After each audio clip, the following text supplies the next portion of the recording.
नमस्कार दोस्तों, आज हम बात करेंगे एक ऐसी जगह के बारे में जो जगह कभी आबाद थी और आज वीरान है। जहाँ कभी बड़े बड़े महल हुआ करते थे, वह आज खंडर में तब्दील है। जहाँ बड़े बड़े बाज़ार हुआ करते थे, वहाँ आज सन्नाटा है। जो एक खूबसूरत और आकर्षक किला था, वही आज भूतिया किला बन गया। जो किला इतना खूबसूरत था, आज वो उतना ही रहस्यमयी है। कौन सी जगह है वो? क्या वो शापित था, या कोई महामारी थी, या कोई युद्ध जिसने इसे बर्बाद किया? आज जानते हैं इतिहास की ऐसी रहस्यमयी और रोमांचक जगह के बारे में, जिसके बारे में आपने शायद कभी ना सुना हो और जिसको जानकर आप चौंक जाएंगे। तो चलिए जानते हैं इस जगह के बारे में। तो A5 से सुनेंगे ऐसी दास्तां जो न आपने पहले कभी देखी होगी और न ही कभी सुनी होगी।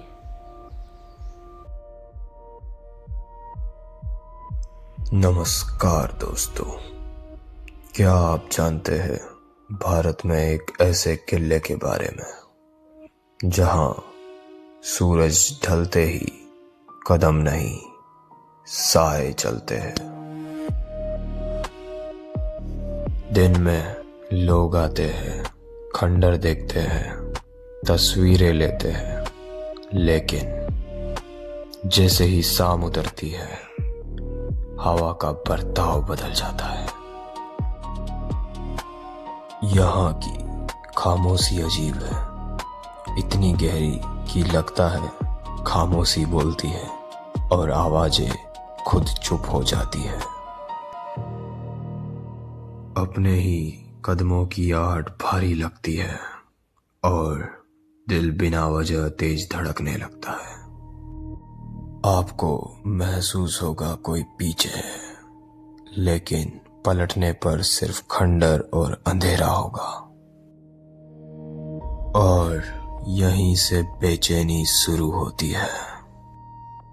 यहाँ मंदिर है, लेकिन सूर्यास्त के बाद कोई रुक कर पूजा नहीं करता।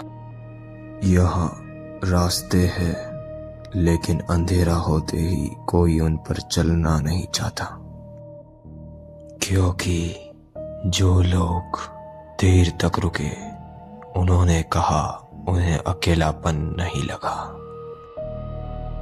उन्हें लगा जैसे वो अकेले थे ही नहीं। कई लोगों ने बताया कदमों की आवाज सुनाई दी, जबकि आसपास कोई दिखाई नहीं दे रहा था। कईयों ने महसूस किया जैसे कोई साथ चल रहा है, लेकिन कैमरे में कुछ भी साफ नहीं आया। और सबसे हैरान करने वाली बात,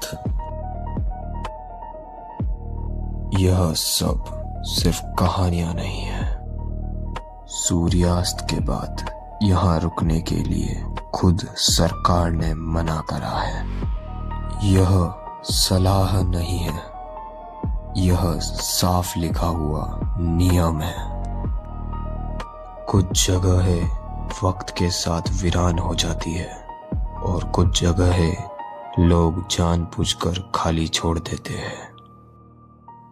यह उन्हीं में से एक है।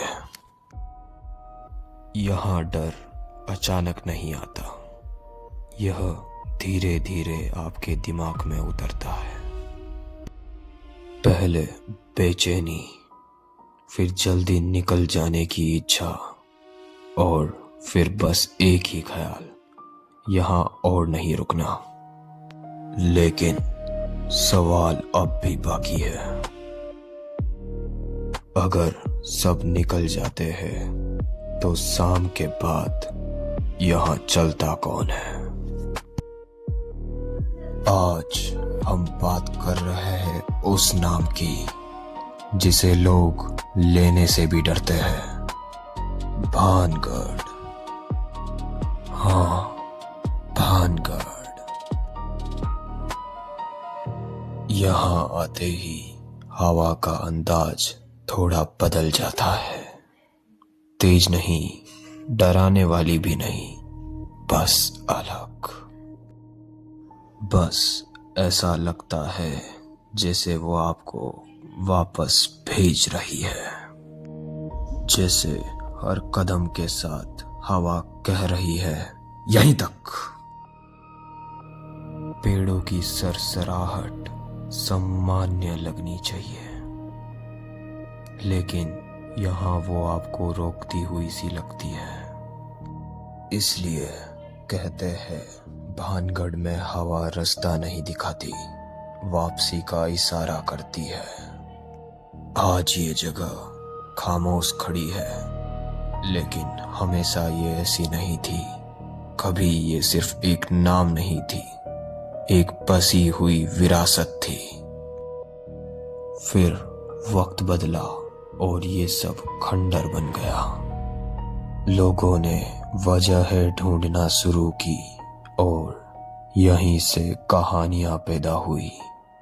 आज हम उन्हीं कहानियों में से कुछ को समझेंगे, जैसा लोग बताते हैं और जैसा इतिहास कहता है।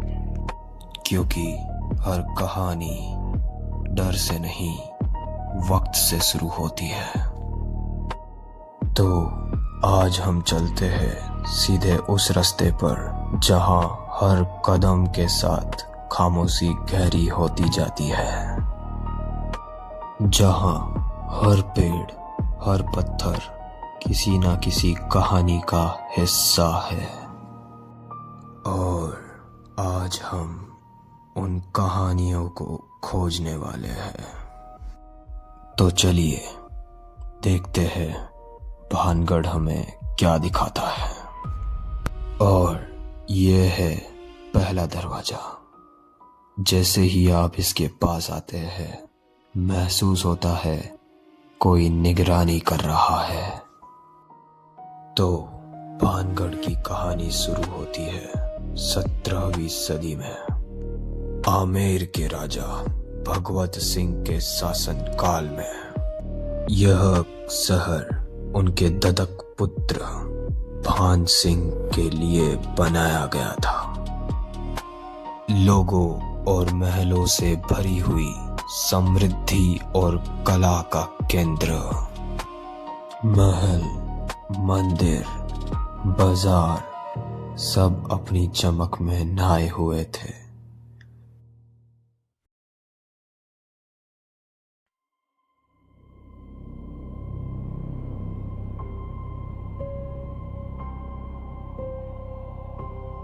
लेकिन समय के साथ यही जगह धीरे धीरे वीरान हो गई। यही खंडर आज हमारे सामने खड़े हैं। कहते हैं जैसे ही शहर में कोई बड़ी गलती हुई, भानगढ़ की तकदीर बदल गई। आज जो आप देख रहे हैं वो सिर्फ पत्थर और दीवारें नहीं, हर खंबा, हर महल एक कहानी बताता है। कुछ इतिहास की और कुछ उस अज्ञात के बारे में। और यही वजह है कि भानगढ़ आज केवल खंडर नहीं, बल्कि कई कहानियों और रहस्यों का घर बन गया।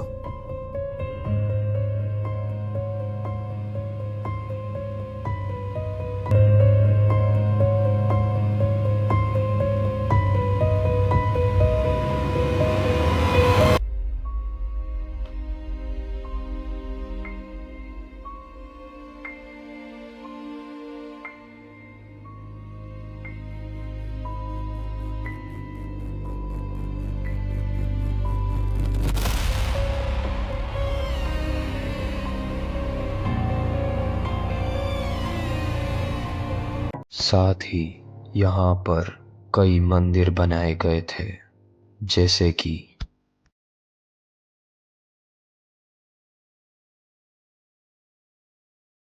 सोमेश्वर मंदिर,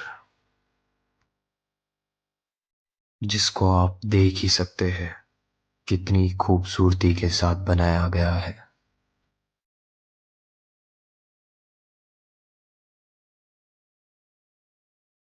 ये देखिए, इतनी खूबसूरत वास्तुकला, स्थापत्य कला और अलग अलग मूर्तियां बनाई गई है।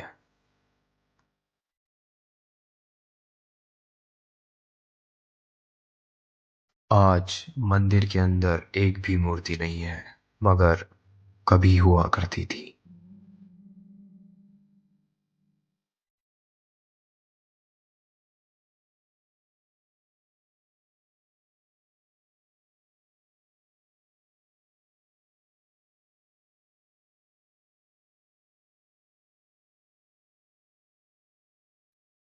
यह आप देख सकते हैं, इतनी खूबसूरत वास्तुकला का उपयोग किया गया है।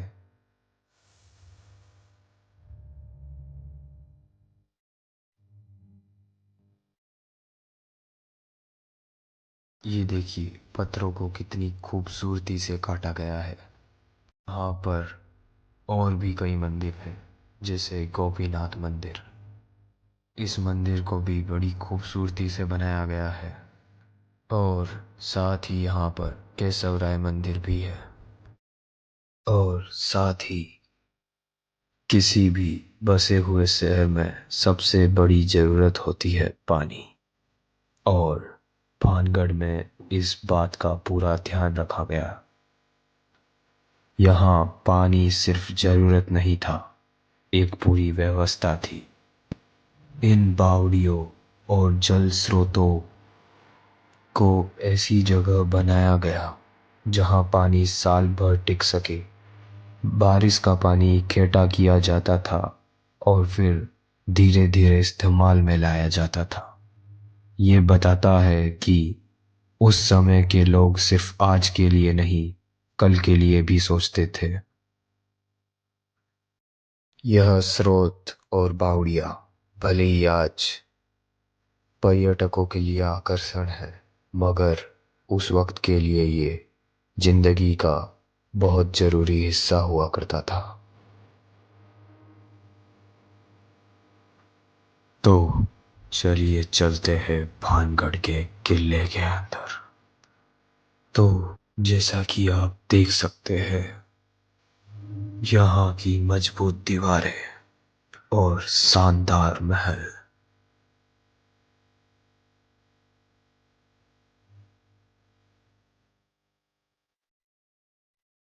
महल के अंदर आते ही एक बात साफ दिखाई देती है, इसे सिर्फ रहने के लिए नहीं, सोच समझकर बनाया गया था। दीवारों की मोटाई, दरारों की दिशा और खुली जगहों की बनावट सब किसी योजना का हिस्सा है। हवा और रोशनी के लिए खुले आंगन, ताकि गर्मी में भी अंदर का माहौल संतुलित रहे। ये सिर्फ पत्थर नहीं है, ये उस दौर की वास्तुकला और समझ का सबूत है।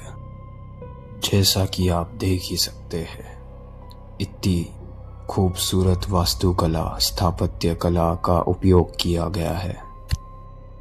आज भले ही बहुत कुछ टूट चुका है और खंडर बन चुका है, मगर फिर भी बहुत सारी चीजें यहाँ पर हमें उस दौर की वास्तुकला और समझ का सबूत देती है। भानगढ़ में कला दिखती नहीं, समझ आती है। और साथ ही मौसम को भी समझा गया था, ताकि गर्मी, हवा और रोशनी सब संतुलन में रहे। महल सिर्फ राजा के लिए नहीं था, यह पूरा शहर एक व्यवस्था के तहत बना था। मंदिर, बाजार और रहने की जगह है, सब एक दूसरे से जुड़े हुए थे। आज जब हम इन दीवारों के बीच खड़े हैं, तो सिर्फ खंडर नहीं देखते, हम उस समय को देखते हैं जो यहाँ कभी जिया गया था, जो धीरे धीरे वक्त के साथ खो सी गई। और साथ ही यहाँ पर कई हवेलियाँ थी, जैसे कि पुजारी पुरोहित जी की हवेली, नर्तकियों की हवेली। इतनी खूबसूरती से बना ये महल कुछ ही सालों में वीरान हो गया। और यहाँ पर कई गुफाएं भी है जो आज भी एक रहस्य अपने अंदर छुपा कर रखती है। तो दोस्तों, चलिए जानते हैं कैसे इतना खूबसूरती से बना ये शहर और ये किला कुछ ही सालों में वीरान हो गया। शुरू करते हैं कहानियों का सफर। इस किले के वीरान और खंडर होने के पीछे कई कहानियां बताई जाती है। सबसे पहली कहानी है बालूनाथ जी की, जो कि एक योगी बताए जाते हैं। तो ये कहानी कुछ ऐसी है कि जब यह किला बन रहा था तब यह तपस्या कर रहे थे और इन्होंने एक शर्त रखी कि इनके तपस्या स्थल के ऊपर महल की परछाई नहीं आनी चाहिए। मगर इनकी बात ना मानते हुए महल को 7 मंजिला बना दिया गया, जिसके कारण इनके तपस्या स्थल पर महल की परछाई आ गई। तो इनने क्रोधित होकर श्राप दिया। उसके बाद से ये किला श्रापित किला बन गया और वहीं से तबाही का मंजर शुरू हो गया। और यह किला जो 7 मंजिला हुआ करता था वह अब सिर्फ 4 मंजिला रह गया। और कुछ कहानियां कहती है भानगढ़ व अजबगढ़ के राजाओं के बीच युद्ध के कारण यह किला वीरान हो गया।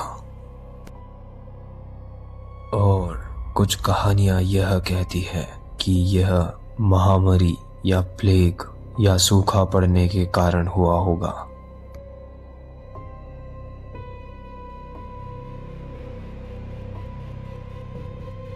अगली कहानी यह है, जब एक तपस्वी एक गुफा के अंदर अपनी तपस्या कर रहा था तब उस गुफा में एक बिल्ली मर गई थी, जिस कारण से उस गुफा से बिल्ली के मरने की बदबू आने लगी। तो किसी ने राजा को कह दिया कि वह तपस्वी मर चुका है। तो राजा ने वह गुफा बाहर से बंद करवा दी, जिस कारण से जब तपस्वी की तपस्या पूरी हुई तब वह तपस्वी बाहर नहीं निकल पाया और अंदर ही उसकी जान चली गई। मगर जान जाने से पहले उस तपस्वी ने पूरे शहर को यह श्राप दिया, यह सारे भी मेरी तरह तड़प कर मरेंगे। मगर जो सबसे प्रसिद्ध कहानी है वह तांत्रिक सिंघिया के बारे में है, जो किले के पास पहाड़ पे एक कुटिया में रहता था। तो कहा यह जाता है जो रानी रत्नावती थी वो बहुत खूबसूरत थी। वह इतनी खूबसूरत थी कि आसपास के इलाके में उनकी खूबसूरती की ही चर्चा होती थी और सब उनसे ही शादी करना चाहते थे। और तांत्रिक सिंघिया भी अब रानी रत्नावती से ही शादी करना चाहते थे। इसी के चलते सिंघिया ने अपने काले जादू का उपयोग लेकर एक इत्र बनाया, जो इत्र बना था केवड़े से। और जो ये पौधे आप देख रहे हैं ये उसी के हैं। यह आज भी बहुत प्रसिद्ध है इत्र बनाने के लिए।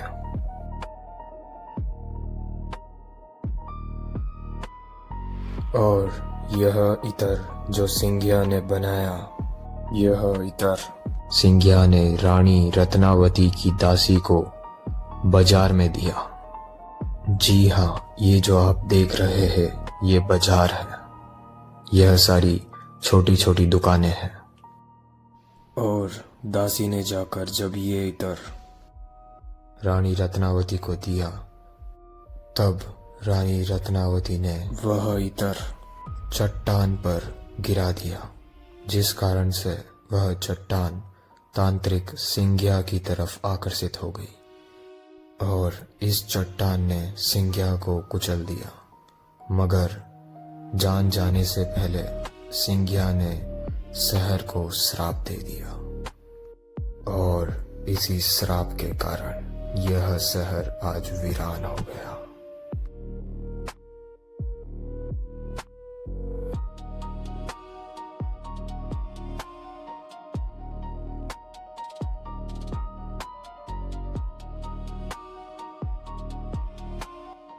पाँच सौ वर्ष बाद भी ये वीरान और सुनसान किला अपने डरावने इतिहास की गाथा कह रहा है, पर उसकी सच्चाई पर रहस्य बरकरार है।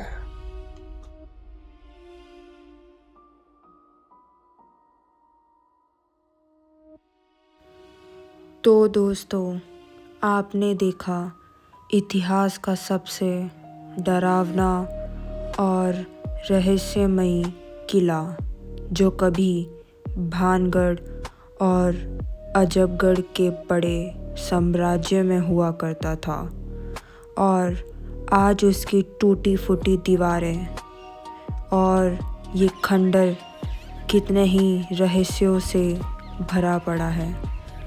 भारतीय पुरातत्व सर्वेक्षण द्वारा आज भी इस किले का संरक्षण और विकास किया जा रहा है, जो राजस्थान के प्रमुख पर्यटक स्थलों में शुमार है। आप लोग भी जाइएगा इस जगह पर, जो अलवर डिस्ट्रिक्ट में सरिस्का के पास स्थित है, और जाकर अपना एक्सपीरियंस ज़रूर बताइएगा। धन्यवाद।